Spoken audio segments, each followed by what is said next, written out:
In Singapore after leaving the G7 economic summit in Canada. And to say that he shook things up there would be, well, an understatement. Not long after the president departed, his top trade advisor accused Canada of stabbing the U.S. in the back. Here's correspondent Ellison Barber. On July 1st, Canada says it will impose roughly $12.8 billion worth of retaliatory tariffs on the U.S. Taxes on goods in two lists, variations of products made from steel, iron, aluminum, items many Americans have at home, yogurt, chocolate, maple syrup, coffee, whiskeys, playing cards, toilet paper, ballpoint pens. I don't want to hurt American workers. They're our neighbors, they're our friends, but my job is to stand up for Canadian workers. Canadian Prime Minister Justin Trudeau says he does not want to impose the tariffs, but claims he has no choice. But the administration's choice to impose illegal and unacceptable tariffs, illegitimate and unacceptable tariffs to Canadian steelworkers and auto workers and on the Canadian economy must be met with an equivalent response. That news conference enraged the president and his administration. They say Canada has wronged the U.S. on trade for years, that the U.S.'s steel and aluminum tariffs on Canada, Mexico, and the European Union are a national security necessity. President Trump says the U.S. is now looking at adding more tariffs, this time on automobile imports. There's a special place in hell for any foreign leader that engages in bad faith diplomacy with President Donald J. Trump and then tries to stab him in the back on the way out the door. Now, and I'll tell you this, to my friends in Canada, that was one of the worst political miscalculations of a Canadian leader in modern Canadian history. One Republican congressman says the president isn't wrong when it comes to some of his complaints on trade, but he's concerned about a trade war. In my district, I hear from farmers, I hear from heavy equipment manufacturers. All of them have concerns about tariffs, specifically with Canada. He needs to be strong in getting a better deal, but making sure, too, that we don't get into a full-fledged trade war. Tariffs could possibly lead us there. There are also questions about what this could mean for NAFTA talks. U.S. Secretary of Commerce Wilbur Ross previously said the talks were separate from tariffs, but on Saturday, Canada's finance minister reportedly said they cannot work on NAFTA negotiations under the, quote, threat of tariffs. Before President Trump traveled to Asia, he faced other world leaders at the Group of Seven Economic Summit in Canada. Allies that are upset over new tariffs he's imposed on steel and aluminum imports. Joining us now, one of the architects of that controversial plan, White House trade advisor Peter Navarro. Mr. Navarro, the summit ended with a nasty dust-up between President Trump and Canadian Prime Minister Trudeau. He held a news conference after the summit in which he said Canada will retaliate for tariffs that the U.S. has imposed on Canadian aluminum and steel. Here is Trudeau. We move forward with retaliatory measures on July 1st, applying equivalent tariffs to the ones that the Americans have unjustly applied to us. Canadians were polite, we're reasonable, but we also will not be pushed around. Well, President Trump responded with this tweet while flying here on Air Force One to Singapore. Trudeau of Canada acted as so meek and mild during our G7 meetings, only to give a news conference after I left. Very dishonest and weak. Question, Mr. Navarro, is that really how we want to deal with our second biggest trading partner? Chris, there's a special place in hell for any foreign leader that engages in bad faith diplomacy with President Donald J. Trump and then tries to stab him in the back on the way out the door. And that's what bad faith Justin Trudeau did with that stunt press conference. That's what weak, dishonest Justin Trudeau did. And that comes right from Air Force One. And I'll tell you this, to my friends in Canada, that was one of the worst political miscalculations of a Canadian leader in modern Canadian history. All Justin Trudeau had to do was take the win. President Trump did the courtesy to Justin Trudeau to travel up to Quebec for that summit. He had other things, bigger things on his plate in Singapore, where you are now, Chris. He did him a favor, and he was even willing to sign that socialist communique. And what did Trudeau do as soon as the plane took off from Canadian airspace. Trudeau stuck our president in the back. That will not stand. And as far as this retaliation goes, the American press needs to do a much better job of what the Canadians are getting ready to do, because it's nothing short of an attack on our political system, and it's nothing short of Canada trying to raise its high protectionist barriers even higher on things like maple syrup and other goods. Mr. Navarro, I got a lot to talk to you about, but I do have to press this. You used some very strong words. Stab in the back, special place in hell. You said that that came from Air Force One.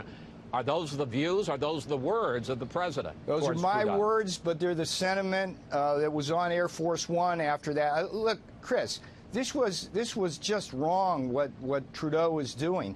The Canadians are totally bungling our trade relationships, and it's due to their leadership. Take NAFTA, for example. We'd have a deal. We'd have a great deal with NAFTA by now if the Canadians would spend more time at the bargaining table and less time lobbying Capitol Hill and our press and state governments here. They are just simply not playing fair, dishonest, weak. Well, I want to pick up on this, though, Mr. Navarro, because it isn't just Canada. Germany's Chancellor, Angela Merkel, released a photo of the summit, and there was no comment on it, but it certainly looked like it was President Trump against the other members of the G6, America's closest allies. And I want to pick up on this point, because the last time you were on with me on Fox News Sunday, you said that no country would retaliate for the tariffs that we're going to impose. But let's take a look at, in fact, what has happened since we last talked.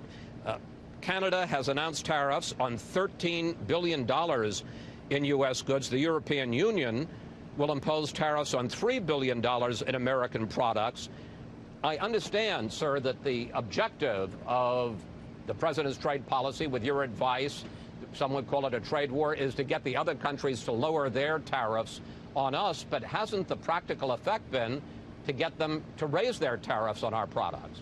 So one of my favorite quotes of this president happened just yesterday when he said, "We've been the piggy bank for the world, and that's got to stop." If you look at Angela Merkel's Europe, you see a continent where we run a $151 billion trade deficit in goods every year.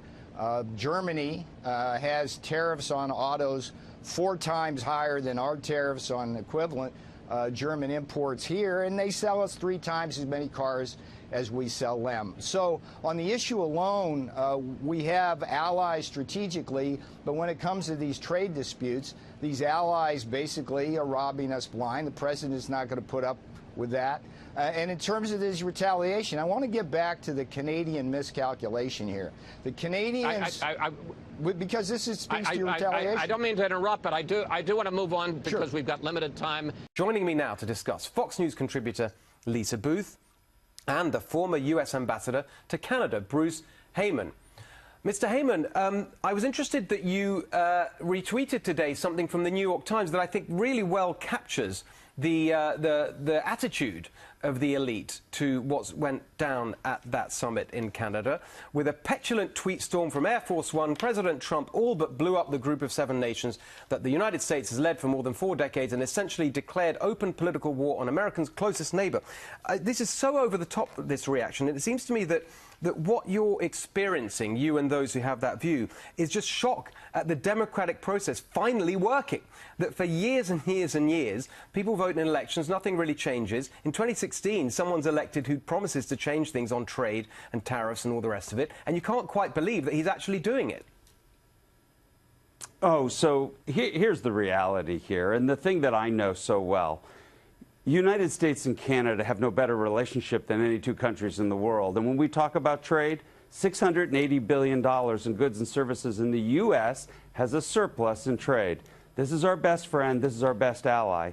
And so to treat Canada in the way that we've been treating them, I think is unfair and inappropriate. That being said, I think calmer voices need to come in, and we need to find a path to solution. But don't get me wrong. This is about jobs for the middle class. Millions of U.S. jobs, middle class, good-paying jobs, are due to our relationship with Canada. And so I think that we have misplaced this. And I hear you. Look, I think there's a lot of excitement around populism, and you can clearly see that around the world in terms of voting and outcomes. But I think sometimes we put a gun to our head and start clicking the trigger, especially as it comes to Canada. I think we're making a huge error here, sir. But why do you think that it's not okay for the president to just simply move forward on the things he was elected to do, and specifically to put the American worker first? There's one particular thing. I mean, everyone is going on about how amazing Canada is and Trudeau's this great saint. What's going? I mean, what do you think of what's going on right now in the NAFTA negotiations over this? The investor-state dispute settlement, for example? Just one example of this dispute. Yeah. Well, look. That we need to have a dispute settlement of some type. But let's so just if we explain, disagree with each other, we need to. Let's just explain to the audience what's going on here, which is that President Trump is trying to take out of NAFTA a provision that means that multinational corporations can get any disputes with a government dealt with by a bunch of bureaucrats, so that a foreign company that operates in America is subject to American courts. And it's Trudeau who's siding with big business against the democratic voice of a sovereign nation. Why is the elite defending that? I'm not getting involved. Look, I'm not the trade negotiator here between our two countries today, but I can tell you this. This agreement has produced a lot of middle-class jobs. 35 U.S. states, their #1 export market is to Canada. And we have a very balanced trade. In agriculture, the U.S. has a surplus in agriculture with Canada. Okay. In energy, I don't want to get bogged down. I don't want to get bogged down. I'm sorry to cut you, because we've rehearsed all those. I'm making a general point here, Lisa, about the fact that just the very notion of challenging this stuff is seen as just completely beyond the pale. How dare he even argue with our allies? Well, were they paying attention to the 2016 election? Because, as you mentioned, President Trump does feel like he had a mandate. Look, his election and was a direct response to what we saw from President Obama, where Americans felt like we were weak on the world stage. And they elected someone who had a position of strength, who said that I'm going to go in, I'm going to shake things up, I'm going to change sort of the global, status quo that we've been seeing that Americans were dissatisfied with. And look, if you're President Trump and your perspective is the fact that the NAFTA deal is weak, how else do you extract extractions or in concessions without utilizing some sort of leverage? And I think that's where the aluminum and steel tariffs come into play, is President Trump trying to use that as leverage, against Canada and Mexico in these negotiations. Also, President Trump, look, he's already done everything he said he was going to do. He pulled out of the Iran deal. You look at the Paris Climate Accord, pulling out of that as well, basically sending a very strong message to the rest of the world that, if you're not with us on some of these issues, we're going to go it alone. Right. Well, I agree with that very much. Ambassador, look, I hate to sort of, take a shot at your, I guess, former profession, but, I mean, isn't it also good news that finally, thanks to President Trump, we're sort of pulling the veil from this ridiculous game of diplomacy that goes on, where these diplomats craft these communiques that sort of try and accommodate everyone's view. They cover up the reality, but actually, behind the scenes, everyone's fighting and disagreeing. He's just putting that out in the open. It's just transparent, isn't it? It's better than diplomacy. Look, I'm a pretty frank person and very outspoken. I think the Canadians would tell you that. And I made no bones about bringing up issues that were of concern to the United States. But at the end of the day, we have no better friend in the world. And when we sit down and we're just talking about trade and dollars and cents, you're missing the point of how important this relationship has been to the United States. They have been there for us at every twist and turn in our deep history with them, 150 years. They were the ones who helped ferret our diplomats out of Iran when the Ayatollah came in and took over. They were the ones who were with us at 9/11. Oh, right. Look, not only he's with us. He's not trying to invade Canada. He's not trying to do that. They're still friends. He's just trying to get a fair deal for America. Lisa, last word to you. I think you're right. Look, people weigh... They blow up everything with President Trump. The economy was supposed to crash under President Trump. That has not happened. With fire and fury, we're on the brink of World War III. That hasn't happened. So I think President Trump has earned some latitude in the sense where we've seen these overreactions, and they end up really not meeting, that place where everyone's overreacting. It ends up not being bad at all, and ultimately tends to work in President Trump's favor. So who knows? It's too early to precisely see where these trade negotiations are going to go, but I think he's earned some latitude. Exactly, and I just think that it's ridiculous when all these experts just say, well, you can't say these things. It's just not on. You have to just follow the script that's been there. The script hasn't worked. Well, and too, Steve, I think when people see that photo of other world leaders and President Trump staring each other down, they see leadership, they see a position of strength, which is what we hadn't seen and haven't seen or didn't see under President Obama. And again, I really think President Trump's election was a response to that weakness from President Obama. They wanted America to be strong again. They wanted America to assert itself again. And President Trump is certainly doing that. Whether you like it or not, he's doing it. That's right. And, you know, you're exactly right. We'll see the results. Ambassador, thank you for joining us. We appreciate that. Thank you. God bless you. And God bless America.